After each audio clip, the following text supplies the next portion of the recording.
যারা মামুনুল হক সাহেবকে নিয়ে সমালোচনা করতে পছন্দ করেন এবং যখনই মামুনুল হক সাহেব এগিয়ে যাইতেছে দেখতেছেন, তখন আপনাদের শরীরের মধ্যে চুলকানি উঠে এবং তাদের মধ্যে যারা মামুনুল হক সাহেবের বদনাম করতে পছন্দ করেন তাদেরকে আমি একটা কথা বলতে চাই, সরাসরি কথা। হিন্দু হন বা মুসলিম হন, সকলের এই ধারণাটা ঠিকভাবে আছে যে যদি উপরওয়ালা না চাই তাহলে কোনোভাবেই পৃথিবীর সকল শক্তি মিলেও মামুনুল হক সাহেবের মাথার চুল একটা পর্যন্ত পালাইতে পারবেন না।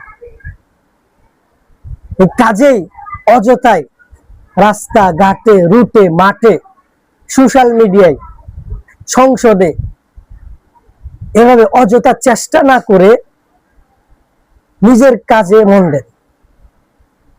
কারণ যেখানে আল্লাহ চাইবে না এখানে আপনি এবং পুরো দুনিয়ার শক্তি মিলেও ওনার কিচ্ছু করতে পারবেন না। তাই আলেম উলামাদেরকে মহব্বত করতে শিখুন। তাদের দোষ ধরার জন্য মাসের পর মাস, বছরের পর বছর বসে থাকেন না। একটা দোষ পাইলেই হয়েছে আপনারা এটাকে নিয়ে কত যে কি করেন। আল্লাহ আমাদের সকলকে বুঝার মতো তৌফিক দান করুন, আমিন।